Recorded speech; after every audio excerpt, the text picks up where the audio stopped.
Salut à toi très cher investisseur rentable, c'est Yann, c'est un plaisir de te retrouver aujourd'hui pour cette vidéo immobilière du jour.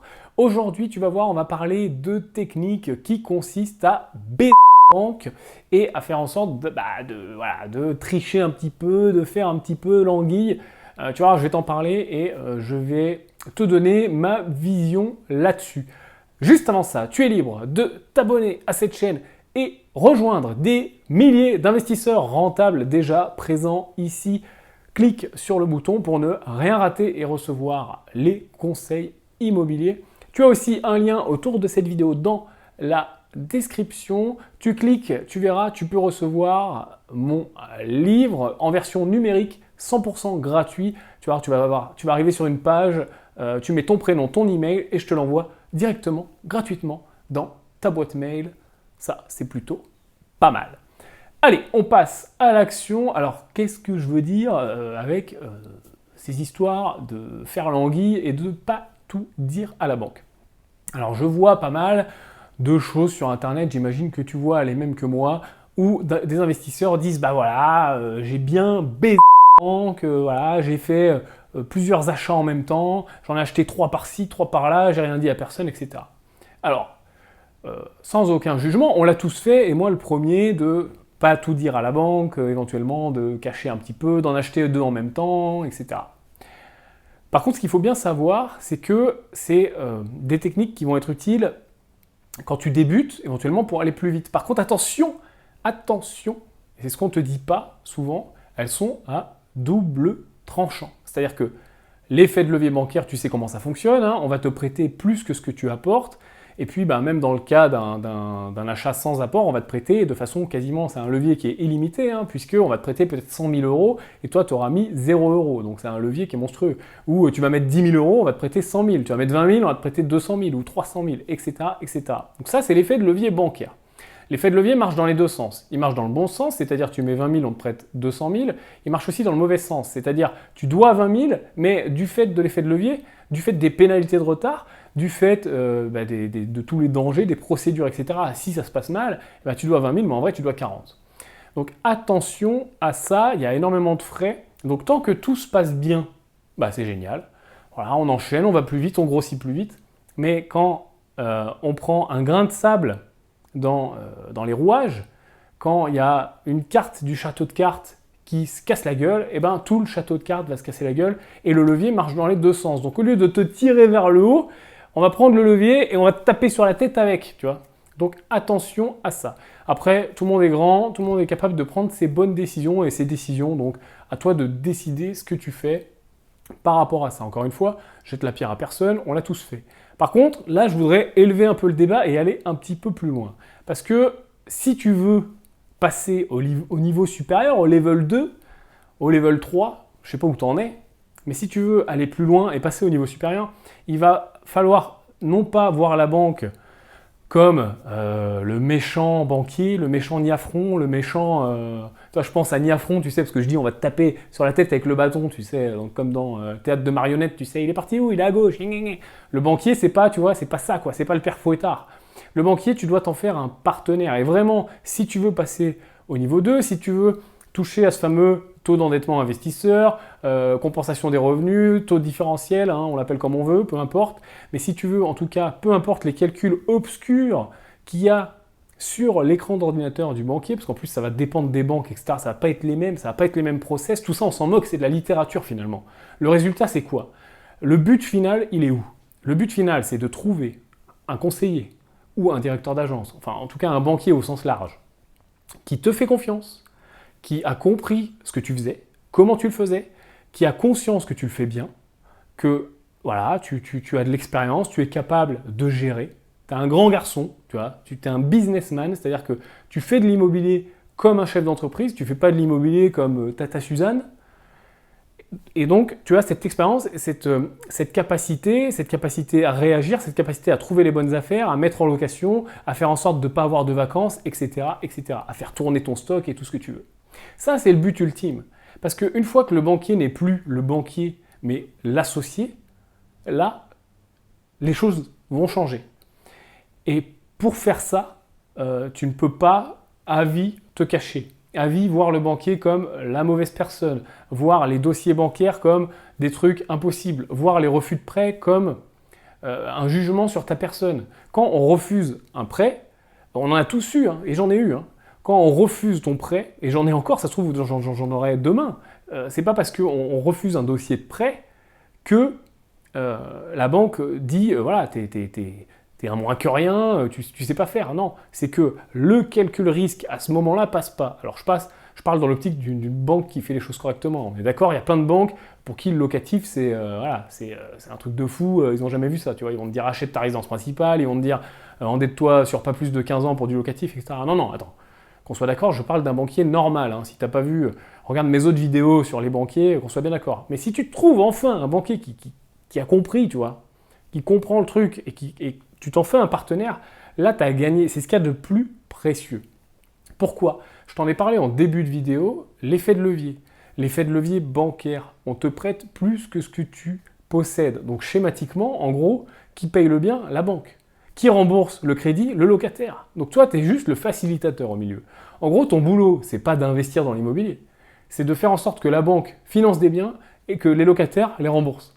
Alors oui, toi, tu es au milieu, de fait. Mais tu vois, si on va loin dans la réflexion, c'est même pas tes propriétaires, t'achètes, tu prends les risques. En fait, c'est même pas toi qui prends les risques. Alors si, c'est toi qui les prends, mais va plus loin, tu vois, va au niveau de pensée numéro 2 où je veux t'emmener, au niveau de pensée chef d'entreprise, au niveau de pensée j'enchaîne les appartements, j'enchaîne les immeubles et je vais vraiment plus loin grâce à l'immobilier, je vais chercher ce que tout le monde recherche, ce que tout le monde me demande tout le temps.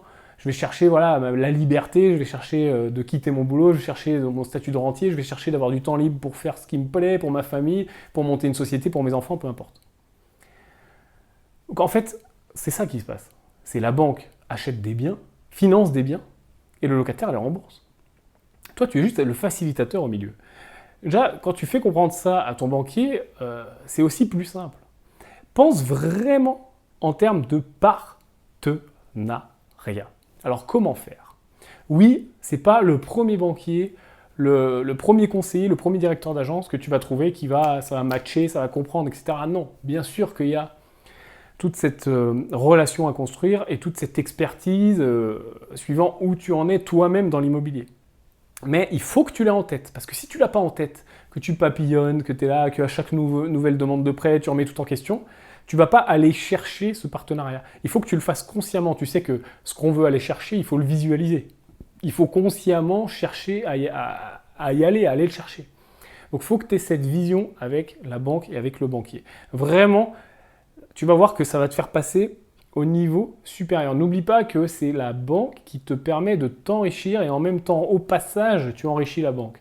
Pourquoi? Parce que, rappelle-toi, la banque achète, schématiquement, le locataire rembourse, toi tu es au milieu, tu prends ta commission. En gros, c'est ça finalement, tu vois. Si on le voit à l'envers, tu n'es qu'un apporteur d'affaires pour la banque. La banque, elle se rembourse et prend aussi sa commission au passage, puisque elle va prendre les intérêts. Tu vois, quand on réfléchit comme ça, on se rend compte finalement que l'immobilier, c'est un business. C'est clairement un business. Alors que tu le fasses en société, que tu le fasses en particulier, peu importe, hein, que tu le fasses sur un appartement, sur 10 ou sur 100, ça reste un business. Alors oui, je ne jette pas du tout, attention que cette vidéo soit bien comprise, hein, je ne jette pas du tout la pierre sur telle ou telle façon de faire, sur telle ou telle personne, etc.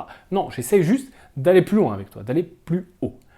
Alors, tu vas me dire, ok, j'ai compris, partenariat, etc., c'est vrai que je vois ce que ça peut faire, je vois ce que ça peut m'apporter en termes en long terme, en termes de durée sur l'avenir, je vois ce que ça peut m'apporter.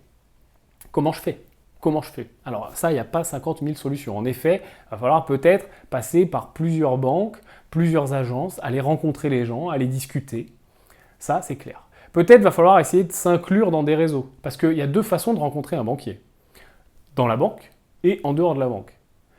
Peut-être aussi que, sans le savoir, dans ton réseau, dans ta famille, dans tes amis, dans ton club de bridge, dans, je sais pas moi, si tu fais de l'équitation ou du poney, peut-être que, quelque part, y a quelqu'un qui connaît quelqu'un. Il y a quelqu'un qui connaît machin, qui connaît le directeur de la banque régionale, tu vois. C'est aussi un moyen détourné d'approcher les gens. Alors, attention, hein, ça va pas faire... c'est pas parce que ta Rachel connaît le directeur du Crédit Agricole que demain tu vas avoir tous tes prêts. Il faudra quand même montrer patte blanche, faire les choses intelligemment. Mais Ça peut permettre de faire en sorte de rentrer en relation avec des personnes que tu n'aurais pas trouvées autrement. Donc ça, c'est intéressant. Ensuite, comment, bon sang, créer et nouer cette relation long terme? Alors souvent, on dit, voilà, qu'est-ce qu'on peut négocier? Qu'est-ce qu'on peut négocier en termes de prêt? On peut négocier quoi? On peut négocier plein de trucs. Le taux d'intérêt. On peut négocier l'assurance. Est-ce qu'on prend l'assurance groupe ou est-ce qu'on va faire une délégation d'assurance? On peut négocier les indemnités de remboursement anticipé. On peut négocier les frais de dossier. On peut négocier les mécanismes de double mensualité. On peut renégocier les prêts. On peut faire une pause mensuelle. Enfin, il y a énormément de choses à négocier. Énormément. Mais si on pense dans l'autre sens, on dit qu'est-ce que je peux apporter à ma banque, à mon conseiller, pour être vu comme le premier de la classe, pour être le meilleur client de l'agence. Alors au début, forcément, si tu débutes, et en plus, moins tu as de patrimoine, et plus ça va être dur. C'est sûr que le meilleur client de l'agence, c'est quelqu'un qui a du patrimoine, ou en tout cas qui peut apporter beaucoup de commissions. Parce que c'est pas qu'une question de patrimoine, c'est pas qu'une question d'argent. Parce que entre quelqu'un qui a 1 million d'euros sur un compte qui dort et qui fait rien, et quelqu'un qui a que 150 000 euros, mais par contre, qui apporte du volume d'affaires, qui apporte des transactions, qui apporte des commissions, on va en parler plus tard, tout ce que tu peux faire pour ta banque, la banque aura quand même tendance à préférer, entre guillemets, la personne qui lui rapporte le plus. C'est pas parce que tu es plus petit qu'un autre que tu rapportes pas plus. Et c'est pas parce que tu es plus récent, tu es plus débutant, ou tu es moins fortuné que tu vas être moins précieux pour ta banque. Alors bien sûr, la banque aime le cash, je te le dis toujours, mais la banque n'aime pas que ça. Qu'est-ce que c'est qu'une banque? Qu'est-ce que c'est qu'un banquier? C'est un organisme commercial. La banque, c'est pas Mère Teresa. La banque, c'est pas la Croix-Rouge. La banque, c'est une boîte, une société, qui a pour but de gagner de l'argent. Alors, il y a plein de possibilités, parce qu'on parle de boîtes qui sont monstrueuses, de consortiums, de groupes, etc. Donc, elles vont avoir des placements, elles vont vendre des produits, etc. Mais même au niveau de ton agence, juste ton agence, c'est quoi ton agence? Ton agence, c'est une boîte commerciale qui doit gagner des nouveaux clients, prendre des commissions, a des objectifs annuels. Les conseillers, les banquiers ont des objectifs, les conseillers ont des objectifs. On leur dit voilà, il va falloir faire plus de prêts, il va falloir vendre tel ou tel service. Tiens, à ce mois-ci, on a perdu un peu au niveau des assurances vie, essayez de mettre en avant les assurances vie. Ou peut-être que là, en ce moment, il y a des objectifs sur des prêts perso, essayez de vendre des prêts perso. Donc ça, c'est le point de vue de la banque. Toi, ton point de vue, c'est quoi? C'est le point de vue de l'investisseur. Tu veux payer le moins possible, tu veux tout négocier. Mais des fois, il faut peut-être mieux accepter de négocier un peu moins, de faire une petite concession pour faire en sorte d'avoir une meilleure relation. Peut-être que tu peux être le meilleur client en prenant un produit consciemment qui est plus cher. Par exemple, l'assurance de la banque, ça va être 0,25 ou 0,30. Et c'est vrai que si tu vas en délègue, ça sera 0,20. Bon, tu calcules, ok, sur la durée du prêt, ça va faire 3 000 ou 4 000 euros de différence. Et après, à toi d'agir en connaissance de cause. Est-ce que ça vaut peut-être pas le coup, dans la négociation, ouvertement, de dire à ton banquier, bon ben voilà, qu'est-ce que je peux faire pour vous en gros quoi? Est-ce que ça vous arrange? Est-ce que est-ce qu'il vaut mieux que je vous laisse l'assurance ou est-ce qu'il vaut mieux que je vous prenne un autre service? Faut la jouer comme ça, mais carte sur table. C'est-à-dire qu'une fois que tu as le bon banquier, le mec qui comprend, le mec qui est efficace, tu vois, le mec qui met pas 3 semaines à traiter ton dossier, il faut le chouchouter. Il faut dire, ok, vous avez quoi? Qu'est-ce qu'il faut? Tu sais, maintenant, les banques font de plus en plus de choses, de plus en plus de packages. Donc, il y a les trucs classiques. Ok, tu peux prendre une assurance vie, tu peux prendre un PEA, un livret. Ça, c'est classique. Mais maintenant, les banques se mettent à faire du forfait téléphonique. Les banques se mettent à faire des systèmes d'alarme. Les banques se mettent à faire des assurances automobiles, des assurances loyers impayés, des assurances propriétaires non occupants, des assurances toi-même, responsabilité civile, etc. Il y a énormément de choses que tu peux faire pour ta banque. Tu peux prendre un crédit adossé. Par exemple, si tu es chef d'entreprise, que tu as une entreprise à côté dans la banque, elle va dire voilà, est-ce que vous avez besoin de trésor, est-ce que vous avez besoin d'un truc sur votre entreprise? Même si tu n'en as pas vraiment besoin, peut-être que tu peux faire en sorte de le prendre pour être, encore une fois, le bon élève, le meilleur client. Une fois que tu es le meilleur client de ton banquier, sans parler de l'agence, juste ton conseiller, Toi, tu es sympa, tu n'es pas chiant, tu lui apportes son volume d'affaires, il est content, tu es content, lui, il réagit vite, il comprend ce que tu fais. Toi, en échange, eh ben, tu es sympa avec lui, tu prends les produits, tu ne vas pas toujours chercher à négocier. Tu vois, il y a 400 € de frais de dossier, eh ben, il y a 400 € de frais de dossier, tant mieux. Et le mec, à la fin de l'année, sur ses objectifs, eh ben, il aura rentré des frais de dossier. Et voilà. Tu vois, c'est aussi ça que je veux te faire comprendre. C'est-à-dire que si tu veux monter un empire, si tu veux monter une pyramide, regarde, les Égyptiens, quand ils montaient les pyramides, c'était pas un mec tout seul qui prenait les pierres et qui montait les pyramides, tu vois. C'était une armée, bon alors là pour le coup c'était des esclaves, hein, c'est pas un bon exemple, mais c'était une armée de mecs qui étaient je sais pas combien, qui arrivaient à la sueur de leur front à force de travailler ensemble à monter cette pyramide. Tu peux pas monter une pyramide tout seul, c'est pas possible. Il faut être plusieurs. C'est aussi pour ça souvent que je te dis que l'association dans l'immobilier peut te faire avancer peut-être plus vite. Mais là, sans même parler d'association, rien qu'être en bon terme et être en partenariat à long terme avec ta banque, tu verras que ça va aussi t'ouvrir de nouveaux horizons. Donc je sais qu'on dit tout le temps on négocie, et je suis le premier à te dire on négocie, mais des fois, il faut aussi négocier de la bonne façon. Dans négociation, il y a le concept de gagnant-gagnant. En fait, dans une négociation, on est déjà d'accord. Par exemple, dans une négociation, un vendeur, un acheteur, le vendeur veut vendre, l'acheteur veut acheter. On est déjà d'accord. Le seul truc sur lequel on n'est pas d'accord, c'est le prix. Bah, c'est pareil, une négociation de prêt. Toi, tu veux ton prêt, la banque veut vendre des prêts. Donc, on est déjà d'accord. Le truc sur lequel on n'est pas d'accord, c'est comment, combien, etc. Donc, vois la négociation comme ça, comme un truc gagnant-gagnant, comme un truc où on est déjà d'accord, il faut juste mettre en place les éléments que un combat, une guerre. Voilà, c'est vraiment ce que je voulais partager avec toi, j'ai pensé à ça, je me suis dit, il faut à tout prix que je t'en parle. Donc voilà, dis-moi dans les commentaires comment tu fonctionnes avec ta banque, où t'en es, à partir de quand est venue la relation de confiance, est-ce que tu l'as, est-ce que tu l'as pas, est-ce que tu la cherches. Parle-moi de ça dans les commentaires, ça me fera plaisir de voir comment tu le penses. Moi personnellement, je pense de plus en plus comme ça, plus le temps passe et plus je pense comme ça. Si tu as apprécié cette vidéo, si tu as appris des choses, apporte ton pouce à l'édifice et je vais te souhaiter une bonne journée, une bonne soirée. On se revoit très bientôt. Tu es sur la chaîne des investisseurs rentables et à plus!